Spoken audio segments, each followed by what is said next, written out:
Eileen Tabios, it's such a great pleasure and an honor to have you here in the audio garden once again. Thank you for having me.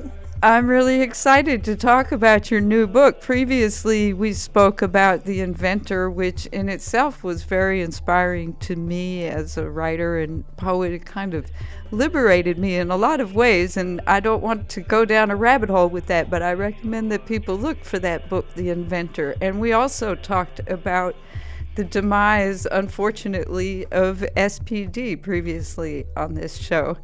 But today, I invited you back to the garden to speak about a novel called The Balikbayan Artist. And I have to say, it blew me away.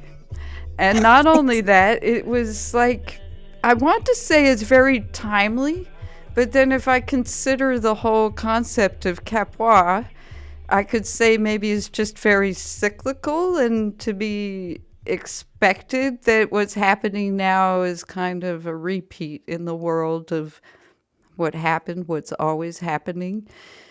Your book is largely based on the philosophy of Kapwa, so maybe you could start by talking to our audience a bit about what Kapwa is. Yes, thank you. Kapwa is a Filipino indigenous trait that sees oneself in the other. And I translate that literally to mean that everything and everyone is interconnected. And by everything and everyone, I also mean everything and everyone across all of time is connected. So we are all part of each other, and I move from that aspect into my writings. And what's interesting about translating it into a literary form is that it certainly doesn't rely, my novels don't rely on a linear narrative. So things could be mentioned out of the order in which they technically existed, but that's all okay because we're all connected anyway across all of time. And that's a very uniquely Filipino. I mean, it's part of the sort of ancient heritage of Filipino thinking and philosophy.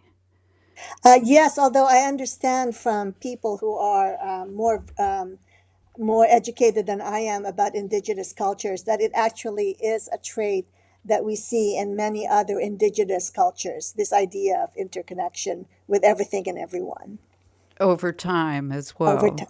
Right. I mean, Over time, across yes, time. Yeah. yes. Although across all of time, I emphasize that perhaps much more than others who talk about this indigenous trait, just because it's a critical aspect of how I translate it into literature. But and usually it's more than sufficient to say we're all connected, without having to go specifically into we're Into all all the rest connected of it. across all of time. Right? Okay. Okay. Yeah. But your book, it certainly employs time, the concept Yes. of time, in different ways that are pretty fascinating. But I wanted to.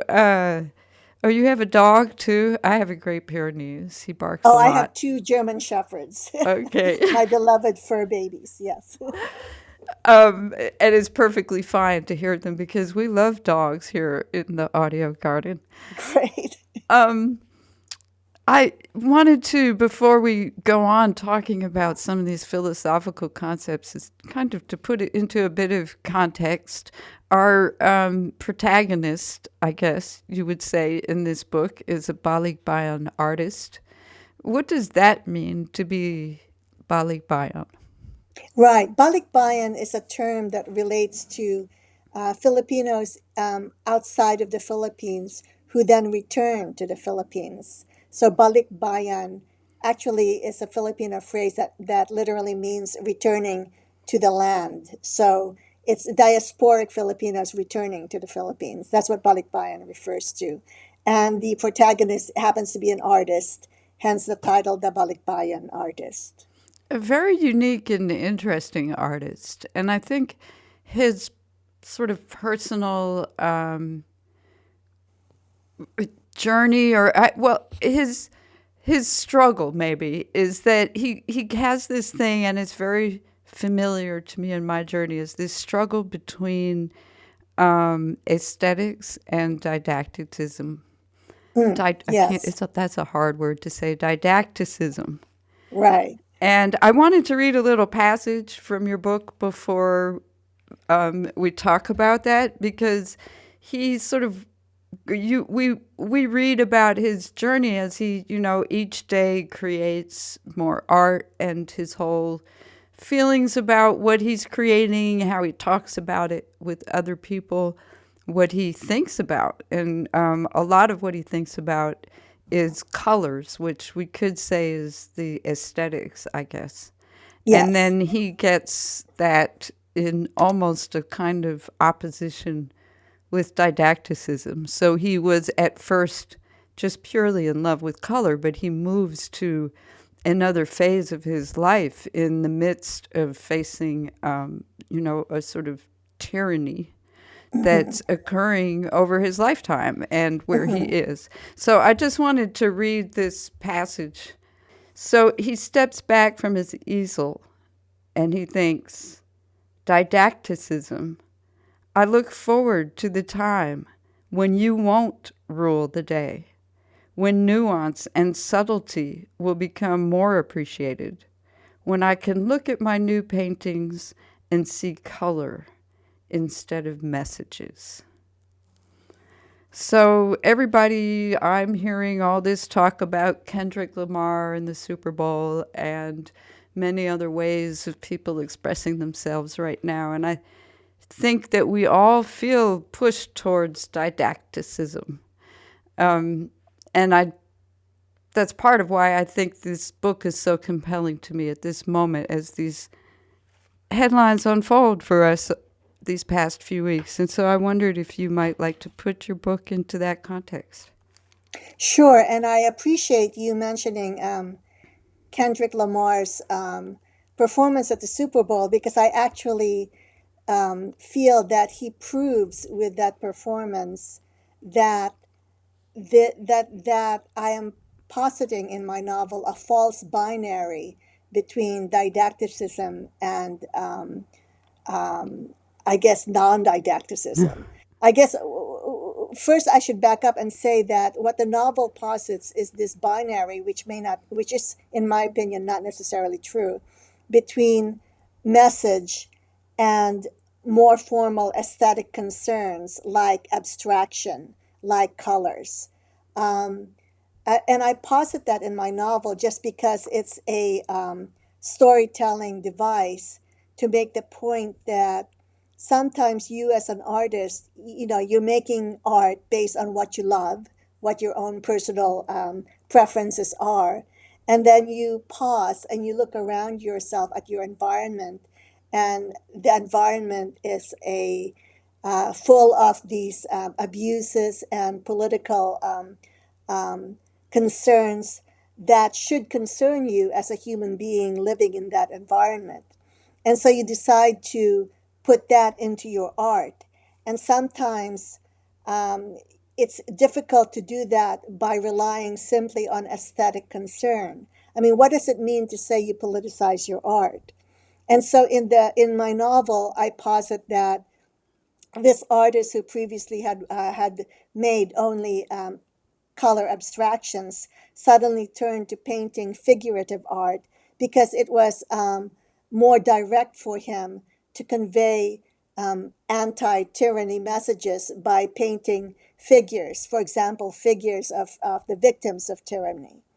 But what to me that's actually a false binary, because it is still possible to create um, um, very lyrical and resonant and even abstract art while coming up with a political message. I think that if you take a look at Kendrick Lamar's Super Bowl performance, it wasn't didactic.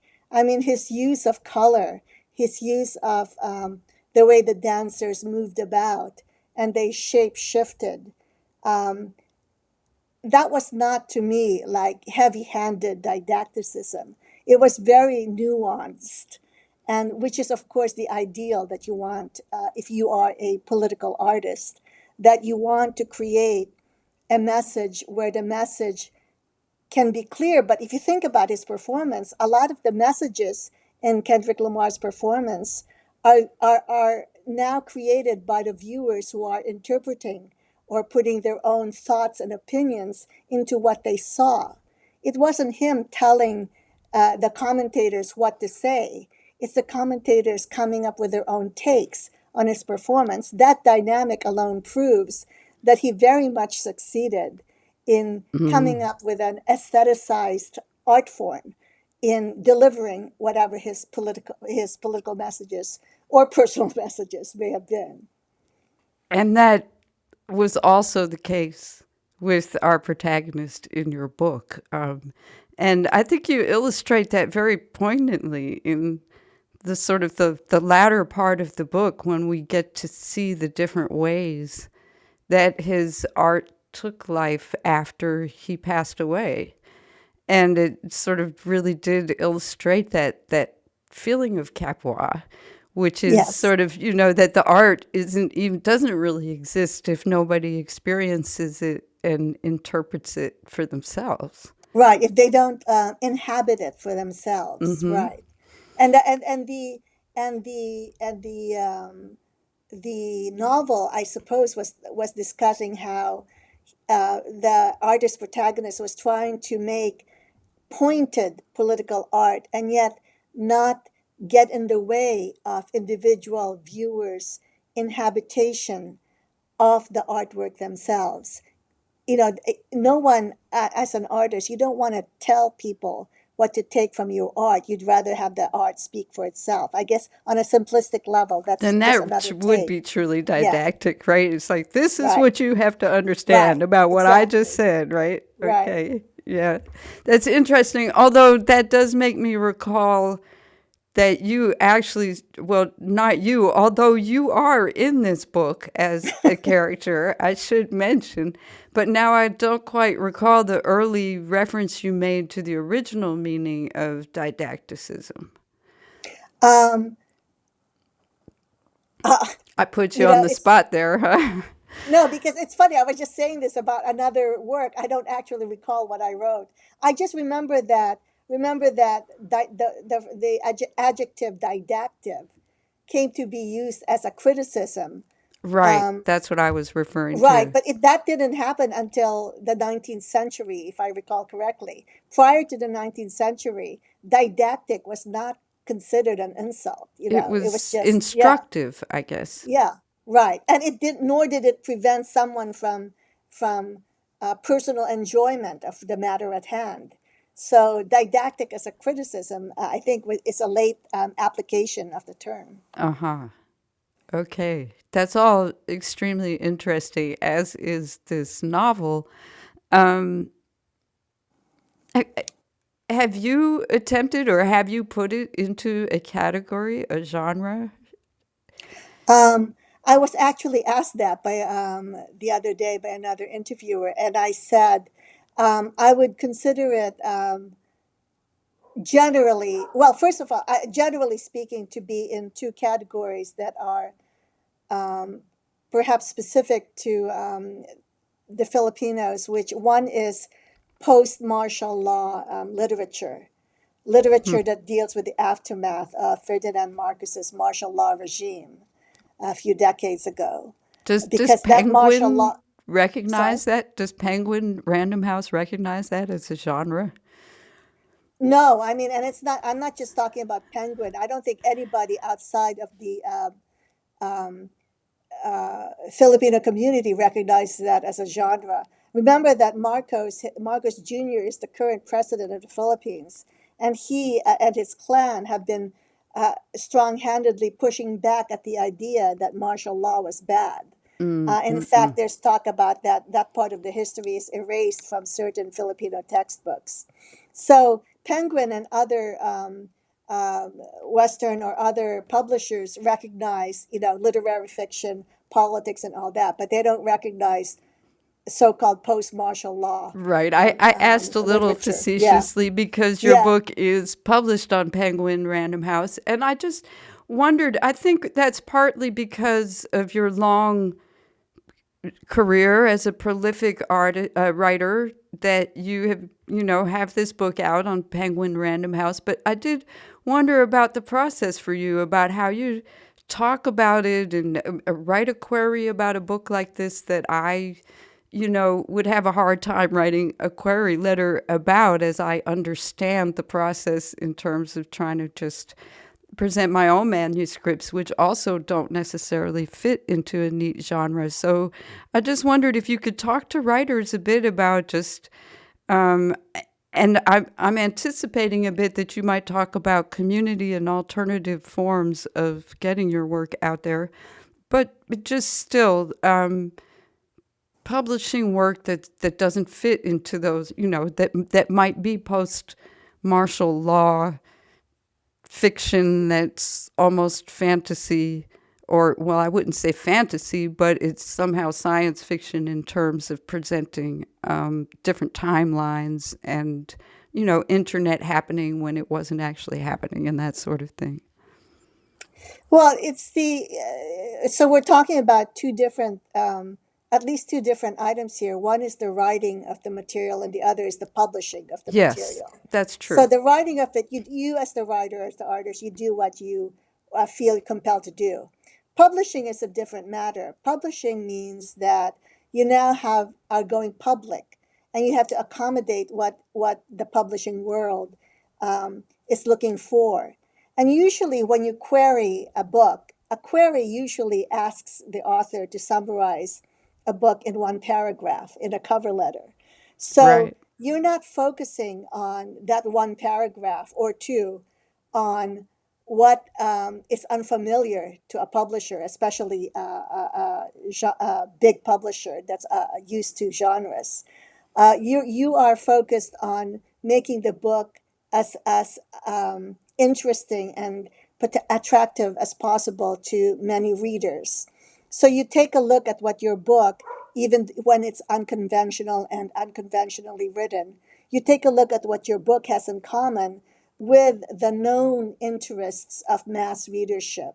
So we know that they're interested in, and my book, by the way, the Balikbayan Artist, I think its technical category is literary fiction, which, if you take a look at literary fiction, is by itself not saying anything about specifics. It's just literary and it's Right. fiction, And right? but So also not generally eyeballed by agents as something they're going to make a no, lot it of is money one of on. the least popular genres out there Right. because it is one of the least commercial.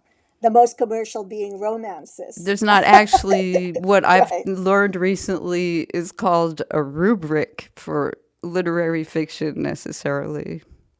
Right. But so when you query about you query about your book, you focus on what it is, what it contains that would be of interest to that particular publisher that you're querying.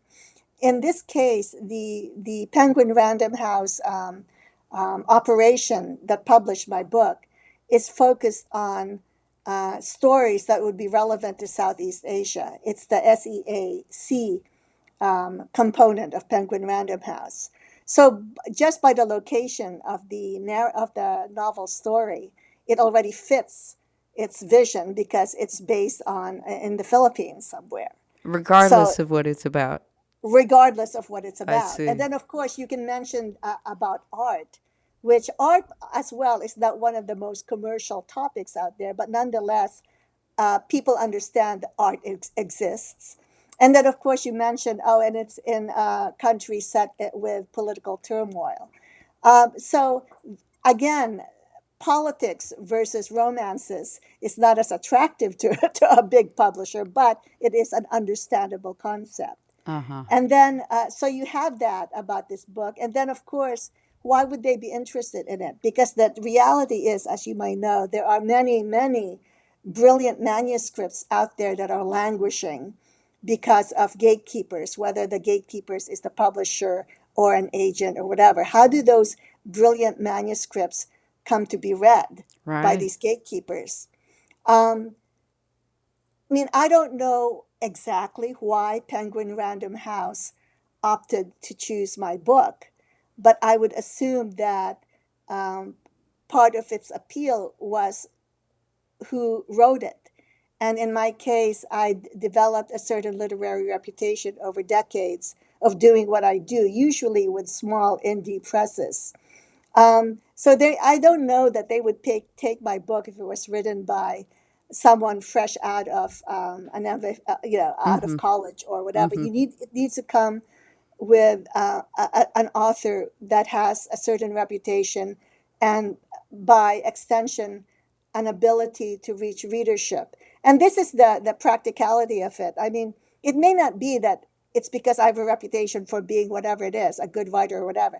It may be that my reputation means that I have um, a certain community of readership who supported my past works and that I can bring to support any current book that they publish. So that's just a practical example of it because as we now all know, whether you publish with a big or small publisher, it's the author who is charged with doing much of the marketing and promotion of the work. It's not like, I guess, the good old days, if it ever was like that, you know. Yeah. Well, Even maybe if it you was have, for some yeah, people anyway. right, I don't right. know. But those are always the tiny majority of any group of, authors and writers. Yeah. Right. So, so, Well, I I, have to say yeah, I'm thrilled that Penguin Random House did publish this book, and it landed in my hands, and that I read the whole book. And I'd like to give you a little opportunity to talk about how you approached the writing of it, because it's loosely based on an actual artist, and it's just a very interesting story as well, how you approached writing the story. yes, this particular book was inspired by a real life artist who happened to be the leading artist of the so-called Manong generation. And the Manong generation are comprised of primarily males, people who immigrated from the Philippines in the 1920s and 1930s to work the agricultural fields of California and Hawaii, as well as in the fishing industry in Alaska. These mostly men generation came over just to be workers. And there was among them a real life artist, started out as a Manong worker in the agricultural fields of California, but he was discovered as a young man by an art lover who then helped him move to New York City and have an art school there and join an art school and where he trained himself. And then he became a recognized artist who actually is the first Filipino to exhibit in New York's Metropolitan Museum of Art. The cover art on my book is from a drawing that's in the permanent collection of the Smithsonian Institute of Art. He uh, exhibited with other masters of his day. And then over time, his reputation dwindled. And by the time I met him in person, he was an elder living by himself in a tiny studio in Chinatown, New York. And people had forgotten who he was as an artist. The people who remembered him were mostly members of the Filipino community in New York who helped take care of him. And so I wanted to use I mean, I didn't have the means to write a biography or autobiography, but Mm. I wanted to write a book that nonetheless would help recover his name for the younger generation of art lovers and especially younger generation of Filipinos. That this is part of your history, that there was this guy, this leading artist who once created these marvelous works and who was a master colorist. I was That's just why I going to focused add, on color. because Right. that's Yeah. such a part of this book, Yeah. and it had me sort of like, oh, I don't know, just this whole thing about color. We were talking about Yeah. didacticism, and the opposite Right. end of that, of course, is this whole sensuous aesthetic Right. thing about color and Right. feeling, and even how You talked about the layers of colors, how he Mhm. was a master of the layers of colors, and how that became a philosophical question as well. Right. And I believe he was actually known by Joseph Albers, the more recognized color master of our time. He actually had an interaction or two with him because Venancio Igarta, I should mention the name of this real life artist, because Mr. Igarta actually, in his day job, he worked as a color mixer for, I can't remember the company now, but it was one of the companies that created colors used by art students across the country. And he developed the shades of colors and applied. And I guess art students, I know nothing about art school, but art students have these color cards. And those are Um, still his cards today. Is right, that those are so? still That his cards. part And of he the developed story is many of true. those colors and shades, Uh huh. absolutely.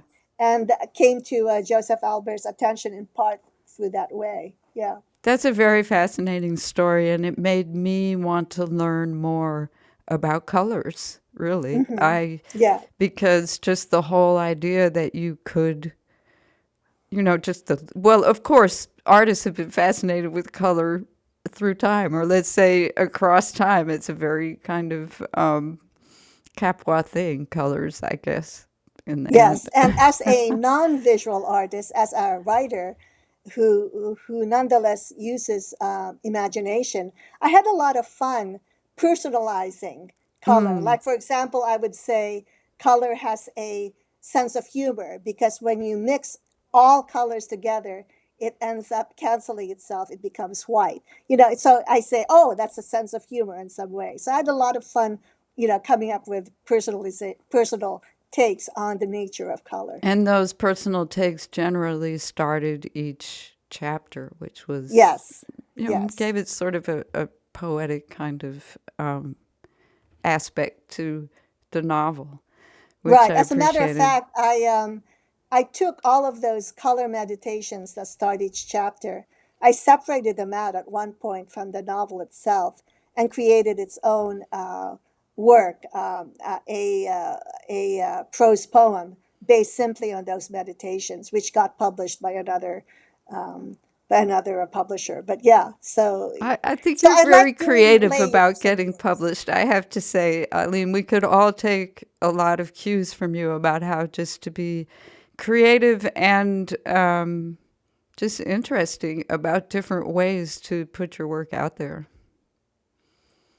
One of the things that I've done when I started out as a writer, and I started out primarily in poetry, I would submit anywhere. I would take a look at the back section of a Poets magazine that's no longer exists, Poet magazine, and I would look at all the submission ads in the back, and I would just, and this was, I would just send 5 to 10 poems each to every single one of them. I broke the rule of how you're supposed to read a journal to see what it's about before you Hmm. submit. I was in my first year of poetry. I didn't know any of that, so I just submitted. If someone said they were looking for poems, I just sent, sent, sent, sent. And actually, I calculated it once. From that first year of willy-nilly publishing, I had a 30% acceptance rate, which with hindsight, I think is pretty decent considering I was in my first year of writing Wow, poems. but so that might be a Yeah. workable approach. Sure, it required a lot of stamps. This was before we were doing things by email, but what I learned through that is that the subjectivity of response to art. I mean, something that's rejected by one publisher can be accepted by another. It's Mm. as simple as that. And so I started going outside the how to publish, rules and just looking for publishers in that way. And one of the ways that I ended up one of the ways where I ended up getting a lot of my work out there is by not caring about the reputation of the particular journals or publishers. There, I would submit, I would allow my work to be published by anybody, whether it's a startup. In fact, one of my favorite ways to be published is by startup journals, which meant these are journals that nobody knows about. But I liked that because I liked encouraging additions to literature Mm. and new ways to approach literature. I was candidly bored by the idea of having looking for established journals and then submitting to them as if what exactly? That's I mean, that as I whole said, something that's gatekeeping thing. rejected by one is accepted by the other. Hmm. I didn't feel the need to privilege accepted journals just because they've been around longer or whatever, however it is. I would I and that's part of Kapwa too. If I say that everything and everyone is interconnected, I would like to feel that I'm open to anyone and everyone. So I'm open to some 16-year-old in the Midwest editing a journal. And when I receive my author's copy of the journal, it ends up being a typed set of 16 pages, all pink, because that was what this little girl or teenage girl cared about somewhere in the Midwest. To, of course, paper bound uh, journals published by universities. I mean, it didn't matter to me who published me. I was open to anyone or everyone. Well, that's wonderful, and thank you for that. Um, I did not warn you, but I would greatly appreciate it if you could take a little time to read from your book. Oh, well, actually, what I would then do is I'd like to read. I do insert a few poems in the book itself. So if I could read a, Whatever you like. I'd be yeah, and happy to this, record. sure. And this is a poem that is actually, I suppose, historic for me in the sense that it's my first poem that was nominated for the Pushcart Prize. And it's a poem that I wrote in my first year of writing poetry. So it's in a form that I don't write in anymore. I stopped writing like this, if you will, years ago. But somehow that fit the novel because, quote, it's didactic. Okay, brings us all the way So back around. this poem is entitled "The Rebel's Son." So, the rebel's son, skinny, toys of twigs, cracked stones, two matchboxes cradling spiders, an earthworm in a tin can.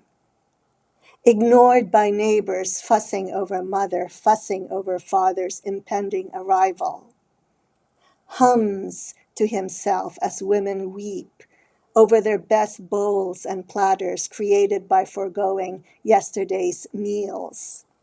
What they offer is meager, also more than generous.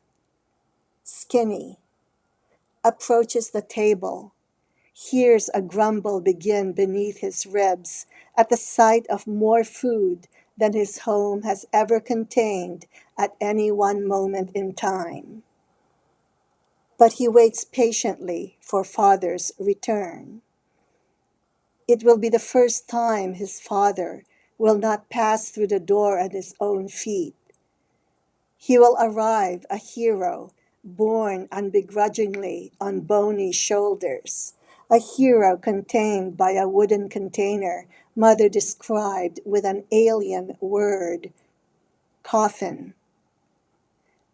An eternity earlier, father placed calloused palms on each of Skinny's cheeks. Father said, I must go to feed your body, your spirit, my spirit. Skinny hums to hide his question to the earthworm. Didn't father know I would rather not eat than have him live forever in that box? An eternity later, still Skinny marvels still at the definition of dictatorship. People eating their fill only at funerals. So that's an old poem that I collaged into the novel. Thank you. Thank you so much for sharing that. And I'd like to ask you how you intend to be sharing over the next few months if people have opportunities to go somewhere and have you sign the book or hear you read or talk about it, or just how you would prefer for them to get the book. Um, there On my website, eileenrtabios.com, there's information on the book, including how people may get it. It's interesting because um, through various personal circumstances, I am forced not to be able to do a single in-person event for marketing this book. So all of my events related to this book are based on Zoom or radio interviews like the one I'm doing with you. It's actually very intriguing to consider whether it is possible in this day and age to promote a book without doing a single live author event. Well, that's the experiment that I ended up and end up doing for this book. There's plenty Wow. of information online now. Fortunately, people have been generous with doing interviews and reviews of the book, um, and it's all on my website. But in terms of getting a hold of me, I'm not doing any live person. And you know what? There are personal reasons that I can't get into as to why I'm not doing any live events for the foreseeable future. But I also, and on one level, I don't mind because in a way, our world has become one of too much, in my view, personality based kind of things. And I would like my work, my writings to speak for themselves. And inadvertently, that I think is the result when I'm not around. It's all you, the reader, can look at is my words. Yeah. Wow, that's very interesting perspective, and I think I'm going to have to come back around and touch base with you on what you think about that. Maybe a year from now, how that's gone. And Yes, if you give me a year, then we'll both know what was the effect of not doing a single live author event in market. And it's poor timing, isn't it? I mean, it's a novel for by Penguin Random House for crying out loud, and I unfortunately I'm not around as in live personal events to do it. It's very poor timing, but it's an interesting experiment. So let's just see how the year goes. Yeah. I guess we will see. And I want to thank you so much for spending a little time here in the audio garden with me today, Eileen R. Tabios, who you can certainly learn more about at eileenrtabios.com. Thank you so much for joining me here in the audio garden. It's a pleasure. Thank you for having me.